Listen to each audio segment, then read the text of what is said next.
Bienvenue dans ce nouveau billet de la Bourse en stress, numéro 76, en date donc du 14 mai. Petit retour sur ce qui s'est passé donc cette semaine, où le mardi 11, nous avons organisé un webinaire destiné à toutes les personnes qui nous avaient répondu par un intérêt sur une formation option niveau 1. Nous avons organisé donc un atelier, un web atelier, donc le mardi 11, qui a été réellement et en toute modestie un véritable succès, et encore bravo Michael pour tout ton boulot et ta prestance. Donc merci également à tous ceux qui se sont inscrits à cette formation, et en tous les cas c'était véritablement un vrai plaisir. Voilà. Donc où est-ce que nous en sommes donc le 14 mai 2021? Déjà premièrement, on va pas revenir dessus, le mois de mai, on a 67% des fois où le cours finit plus haut qu'il n'a commencé. Bon. Concernant le SPX, alors on va voir directement, donc vous voyez le SPX, alors déjà le vendredi, donc le 7, vous voyez le vendredi 7, donc mai, on a fait un plus haut historique sur le SPX. Bon, et vous voyez comme quoi cette semaine ça s'est passé un petit peu, on était quand même un petit peu loin, un petit peu éloigné de la moyenne mobile 50 jours, vous voyez, bon. Et vous voyez comme quoi cette semaine, on est revenu tester la moyenne mobile, donc 50 jours, ok. Et puis on a eu une belle réaction le vendredi 14, ok, où on est revenu clôturer au-dessus de la moyenne mobile 10 jours, ici en bleu. On est toujours au-dessus de la moyenne mobile 200 jours, qui est bien haussière. Et ici on a une ligne de tendance qu'on est venu tester donc plusieurs fois et on est au-dessus. Alors, la semaine prochaine, il va se passer ce qui va se passer. Donc, je n'ai pas la boule de cristal. Mais en tous les cas, il faut faire quand même attention. Tant qu'on n'a pas débordé donc cette zone ici, on ne peut pas dire comme quoi on repart sur un marché, donc pour l'instant, haussier. Ok, on est peut-être en phase donc de retracement ou en phase donc de congestion, donc une zone de compression qui va durer ce que ça va durer. Donc, il faut quand même se méfier. Si maintenant on regarde le VIX, alors le VIX, vous voyez comme quoi, ici on a une belle ligne de tendance, on a une zone ici de support qui a été testée, cassée, on en a déjà évoqué, on est venu ici combler le gap haussier donc de février 2020, bon, et puis là, il s'est passé cette semaine une augmentation très forte de la volatilité, donc c'était vraiment le bon moment pour vendre des puts, puisqu'on vend des puts quand on a la volatilité qui est avec nous. Voilà, ok. Donc je sais qu'il y en a quelques-uns. Michael donc a posté en tous les cas des ventes de puts donc sur le Discord. Bon. Et puis action-réaction. Donc vous voyez comme quoi on est venu ici donc le 12 mai, on est venu clôturer au-dessus de la moyenne mobile 200 jours, ok. Et puis jeudi, vendredi, paf, vous voyez comme quoi on est repassé non seulement sous la 200 jours, mais on est venu clôturer donc en termes de volatilité, sous la moyenne mobile, 50 jours. Et on est passé en dessous de cette ligne de tendance qu'on voit ici, qui est baissière. Bon. Et, vous voyez aussi, on est en dessous de cette zone, des 21,50, zone de support. Alors demain, c'est un autre jour. Également, quelque chose que je suis, ok, donc c'est la comparaison de la volatilité par rapport à la volatilité. Et c'est simplement les phases de transition qu'il faut suivre. Donc vous voyez comme quoi là, donc pendant cette semaine, on est venu tester la moyenne mobile 200 jours, donc de la comparaison, ok, et on a surtout cassé ici, vous voyez, le 12 mai, la moyenne mobile 50 jours. Et là, comme je vous ai dit souvent, c'est quelque chose à suivre, parce que si on compare, vous voyez, on va comparer maintenant ici, on vient ici donc par rapport au SPX, voilà, vous voyez comme quoi, on a eu ici, on a cassé la moyenne mobile donc 10, et puis ici 50, et ça correspond donc au retracement donc du SPX. Bon, alors, combien de temps ça va durer? Je ne sais pas. En tous les cas, vendredi, vous voyez comme quoi on a clôturé au-dessus de la moyenne mobile 50, ok, en noir, de la comparaison, et on est au-dessus donc de mon petit fil conducteur, la moyenne mobile 10 jours. Alors demain,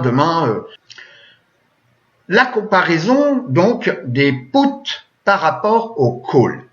Et vous voyez comme quoi, donc ça veut dire qu'il y en a pas mal qui ont protégé leur portefeuille, ok, en achetant donc des puts qui servent donc vraiment à bien protéger ces positions puisque c'est beaucoup plus fiable, puisque c'est contractuel par rapport à un stop. On a augmenté donc le nombre de puts par rapport au nombre de calls. Donc on a augmenté, vous voyez comme quoi on est à 0,625, ok, en termes de ratio. Et puis vendredi on est revenu dans la zone des 0,64. Voilà, c'est ça que ça veut dire. Donc pour l'instant on a quand même un ratio qui va plus vers les puts. Donc c'est la semaine prochaine qu'il faudra suivre intégralement donc ce qui va se passer sur les marchés. Et puis également quelque chose d'important, c'est les FANG, donc à travers l'indice 9 FANG. Donc vous voyez comme quoi, on va se mettre également en plein écran. Voilà. Donc là, vous voyez, on est revenu carrément dans cette zone des 71-10, ok.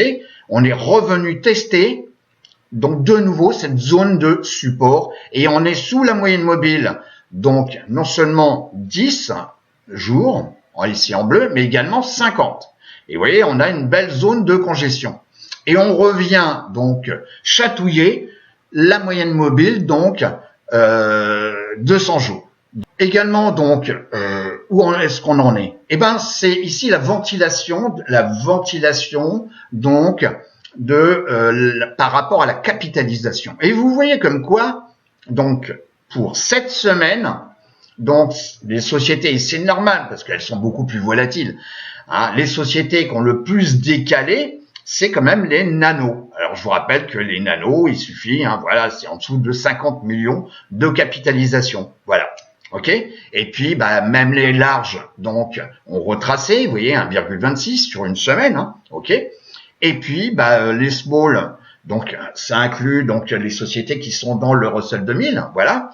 Donc moins 2,25, bon.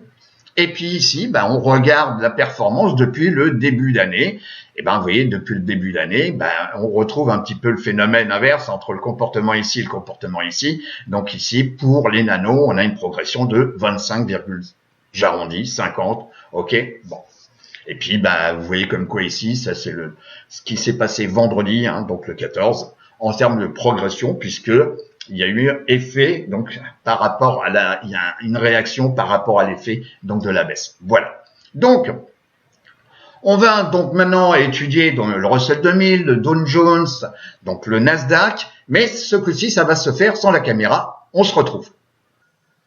Alors, au niveau des 4 indices, vous voyez comme quoi, on retrouve toujours les mêmes similitudes qu'il y a 15 jours. On voit toujours que IWM, le Russell 2000, est toujours donc le premier indice, donc sur 6 mois, on est sur 6 mois, mais ça végète, vous voyez, ça végète, alors que les 3 autres, vous voyez comme quoi, il y a eu donc ici, courant mars, donc un retracement, mais depuis, vous voyez comme quoi, on a fait pour certains, on va les voir d'une façon plus précise sur les graphiques, mais certains ont fait un nouveau plus haut. Alors que pour le Russell 2000, même si c'est le premier et on est à 28%, sur 6 mois, on n'a pas dépassé ce niveau-là. Bon. Ok.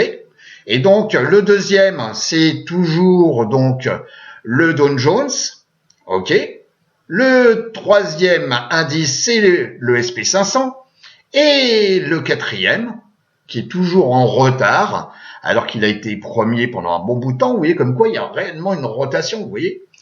Eh c'est le dernier on est positif bien sûr. On a quand même 12,50, j'arrondis, sur 6 mois, mais c'est le dernier. Si maintenant je le regarde au niveau graphiquement, vous voyez comme quoi, le vendredi, on est venu juste clôturer sur la moyenne mobile 50 jours ici en noir, qui est légèrement montante. Mais par contre, on a clôturé sous mon fil conducteur la moyenne mobile 10 jours. Alors, la semaine prochaine, est-ce que la moyenne mobile 10 jours risque de couper à la baisse la moyenne mobile 50, il est probable. Donc, on a retracé là, vous voyez comme quoi, cette semaine, on voit bien, on a cassé la moyenne mobile ici, donc, le 11 mai, ok. On est venu ici, donc, retester, donc là, pour le QQ, donc, le Nasdaq 100, on est revenu tester la zone des $316, pour cet ETF qui est adossé sur le Nasdaq 100. Ok, on est revenu tester ces zones-là, des 316. Ok, et pour l'instant, on n'a pas retesté ni ici la zone de support à 300 $, et on n'est pas revenu tester la moyenne mobile 200 jours. Dow Jones, comme pour le SP500, je vous l'ai dit tout à l'heure, on a fait des plus hauts historiques. Donc ici le vendredi 7, ok, donc mai, on a fait un plus haut. Et puis le lundi, voilà, on a fait également un nouveau plus haut, donc le 10 mai. Et puis paf, retracement. Et on est revenu, vous voyez, dans la zone ici des 336 $, ok, juste au-dessus de la moyenne mobile, donc 50 jours. Bon, vous voyez comme quoi, j'ai formé ici donc un triangle, ok. On est venu tester ici, on est revenu tester ici, on est revenu tester ici, on est revenu tester ici, et puis pof. Donc à partir de cette semaine, on a cassé donc ici la partie donc inférieure de ce triangle. Bon, et on est revenu tester, vous voyez, la zone des 210 $, zone qui a déjà été testée de nombreuses fois. Donc pour l'instant, il est en mode congestion. Donc c'est la distribution des nombres de sociétés qui sont au-dessus de la moyenne mobile, donc 50 jours. Bon, et vous voyez comme quoi, ici, on a eu quand même, en tous les cas, une belle baisse courant de cette semaine, ok, et action, réaction, et on est revenu, vous voyez, on est revenu dans la zone des 65%, c'est des pourcentages, c'est des pourcentages, et on a recassé la moyenne mobile 200, et on est sous la 50. Bon, donc pour l'instant, vous voyez, on a clôturé vendredi à 77%, donc j'arrondis là aussi, deux sociétés qui sont au-dessus de la moyenne mobile 50. La roue sectorielle. Alors, la roue sectorielle, c'est très simple. Déjà, premièrement, sur 6 mois. Tous les secteurs de la roue sectorielle sont positifs. Alors, il y en a qui sont pas, vous voyez, les utilities, donc ça, c'est en mode dormeur, là, vous voyez, les utilities. Bon. Donc là, on a 1,32%. Et ici, celui qui performe sur 6 mois, c'est l'énergie. Bon. Et puis ici, les financières. Bon. Deuxième. Troisième, vous voyez ici, donc, les matériaux de base. On retrouve toujours en matériaux de base, les industriels. Ici, c'est les services de communication, etc., etc. La technologie qui est en mode, mode endormi, voilà, donc où on a eu un beau retracement. Donc, on n'a que 12,7% sur 6 mois pour la technologie. Bon.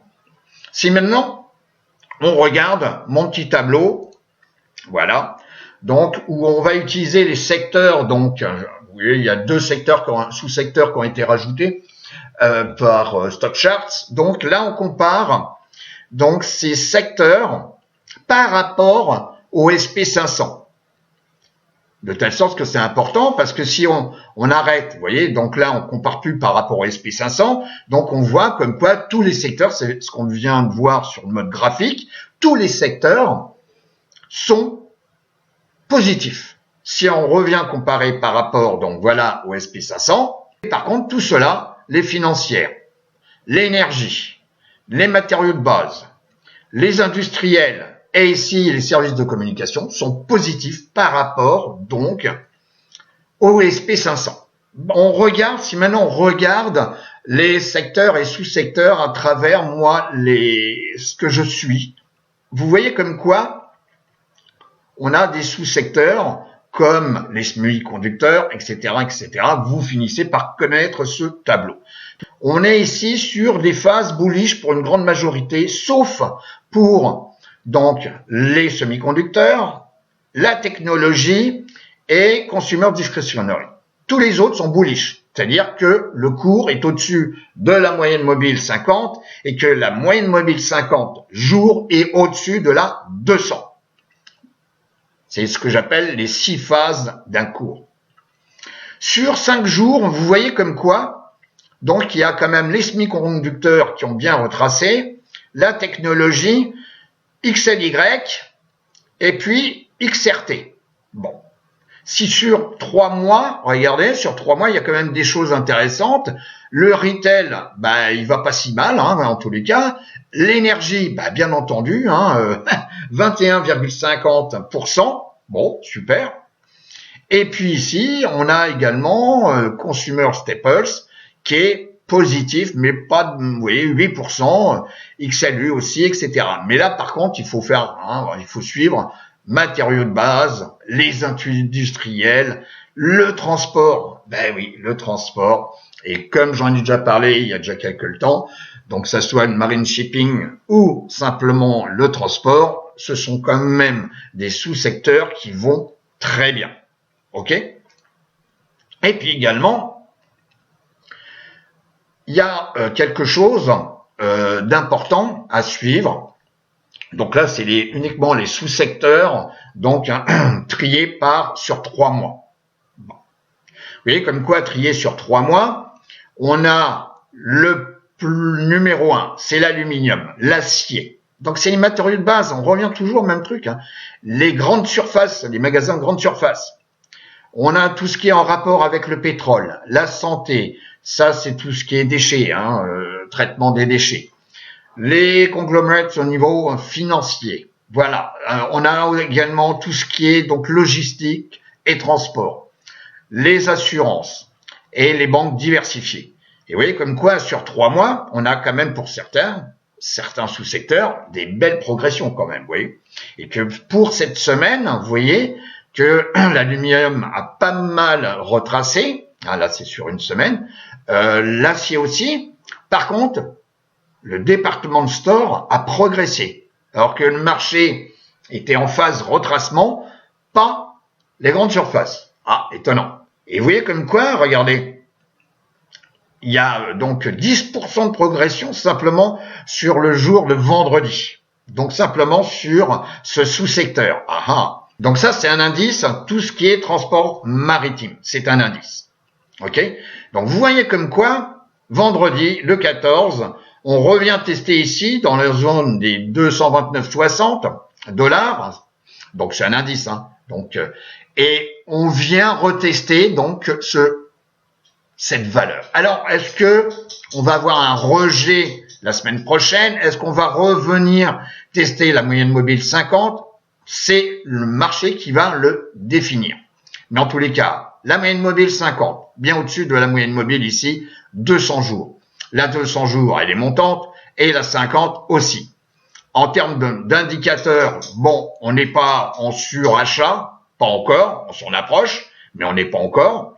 Et la tendance du MACD, elle est quand même relativement bonne. Donc je dirais, le transport, c'est quand même quelque chose qu'il faut suivre. Bon. Si maintenant on regarde l'ETF qui est adossé, alors c'est plus un ETF qui est beaucoup plus global, c'est IYT sur l'ensemble, on l'a vu tout à l'heure sur le tableau. Il est quand même, il intègre le transport maritime, mais le routier aussi, etc., etc. Donc c'est plus global.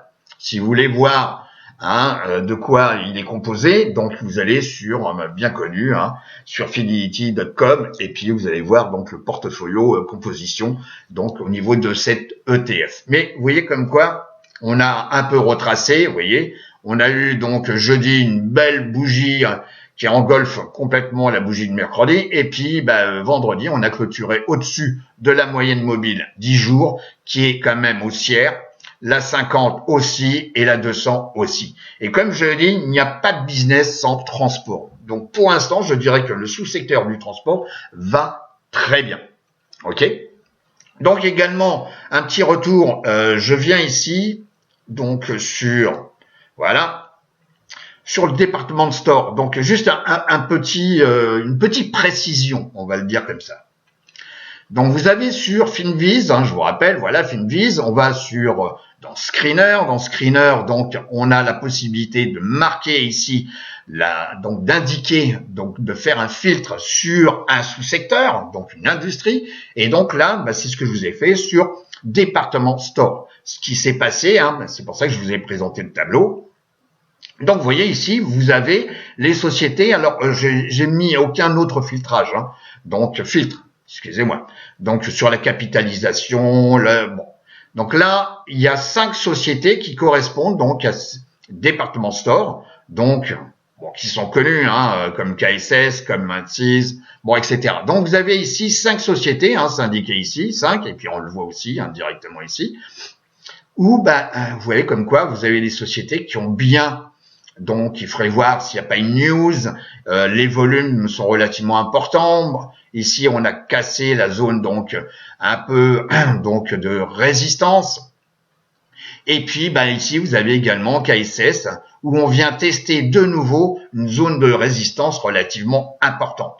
Il y a également une belle société comme M, vous voyez. Donc, c'est pour ça que le Department Store est quand même un sous-secteur à suivre. Donc, on va revenir sur la présentation. Voilà. Donc, je vais vous souhaiter une très bonne semaine donc de trading. N'hésitez pas non plus à nous poster des commentaires. N'hésitez pas donc à nous suivre. Et puis, donc, à mettre la petite clochette pour à chaque fois être averti comme quoi il y a une nouvelle vidéo YouTube. À bientôt. Au revoir.